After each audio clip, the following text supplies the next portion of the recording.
Chapter 16. Plainview, Texas. Yet another Saturday evening. 6:57 p.m. Central Standard Time.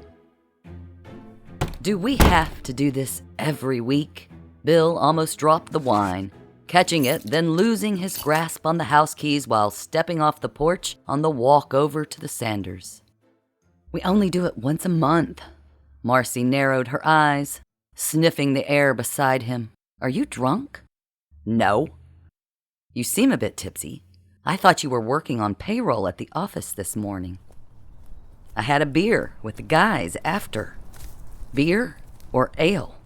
Which guys? The Vikings again? As he bent to retrieve his keys, a gold bullion fell out of Bill's pocket. He smiled innocently as he pocketed the gold piece. I thought we'd discuss this, Marci demanded, stalking ahead of him. You are not a professional mercenary, and you are going to get killed, or worse yet, maimed.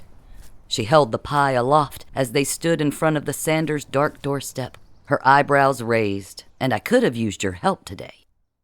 Bill ignored her, knocking lightly on the Sanders' door. Brushing a smudge from Bill's shirt sleeve as the porch light belatedly clicked on, Marci clucked. Is that mud on your polo? Did you wear your good khakis into battle? You wonder why you don't have nice business casual for work? This is why. Jim pulled the door open, his arms outstretched in a welcoming V. Bill and Marci smiled sweetly, yet secretly Marci wondered how they'd missed one another at the controls of the grandfather clock. She'd been in the dining room all afternoon, flitting from place to place getting things for the pie. The evening devolved from there. Alice gasped after leaning in for one of her patented half-hugs, gripping Marci's forearm while sliding the pie from her hand with practiced ease. Oh my God, tell me you haven't been shopping without me? That platter! You know I love all things Greek. Oh, she knew. Marci suppressed the image of Jim, Alice, and the Grecian stable boy Spiros in an indescribable configuration. Bill and Marci there only to bathe, as the establishment's pictograph sign implied. This incident was something Marci and Bill politely refrained from mentioning, even in jest. Something they all simply put into a secret theoretical box of minor embarrassments, as one does. In some locales, this is referred to as a Johnson box. After dinner, but before dessert, the Sanders told an audacious story about traveling to Ireland several weeks past. Bill was barely listening as Marci sliced the strawberry pretzel jumble. Well, these peasants, they'll work for nothing. Actually nothing if you feed them. I mean, we paid them. But I'm not sure what the conversion is with the American dollar versus the Irish, whatever it was back then. Drachma? Colones? Jim shrugged casually.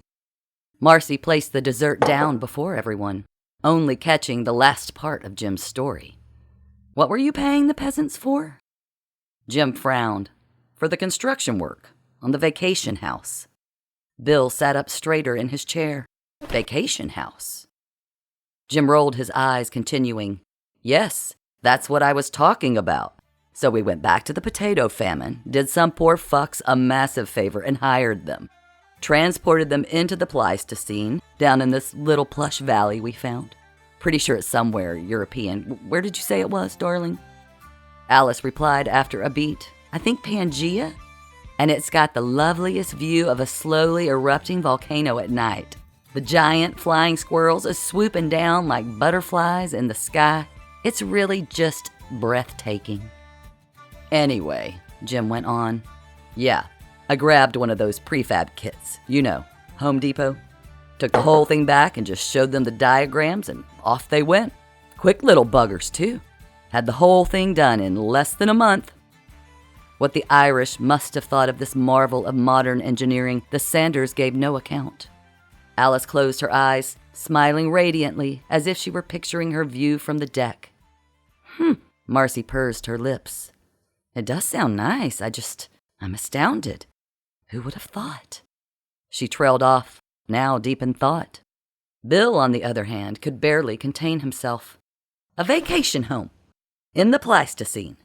Are you kidding me with this? Do you mean we can take people and leave them? You mean you can move other people around?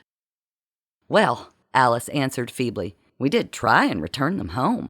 Their brogues were very thick. I guess I could say I'm not 100% sure we put them right back where we picked them up, but probably close. They were happy. They had money, who cares? Jim fluttered his hands in the air. Why not? Why not indeed, Bill snapped. Later, as Marci pulled off her Mayan robe and padded about the Finkles' bedroom in her bra and panties, overbrushing her thin hair, Bill ruminated on the bed, further broiling over the equally shocking news that the Sanders planned to arrange a weekend getaway for a few close friends and neighbors at their cabin in the Pleistocene. What the Sanders had done here was, quite frankly, genius. Would that they had thought of it first. As it was, the Finkles were now committed to a 2-day weekend getaway with the Sanders, the Teasleys, and the Whitmores the very next weekend. We could do it too, Marci theorized, twisting the nightshirt in her hand murderously. Bill bolted up, jumping out of bed to pace. Yes, build a little piazza, is that what they call it? Somewhere cool. Better than the fucking Pleistocene. We could invite the Millers, maybe, or the Collins. I bet we could get them. Bill picked up the thread. Pompeii, that's where we'll build. He sighed victoriously. I've heard of that before. Or maybe Brian and Cindy. Marci's voice trailed off. Both Finkles' minds racing.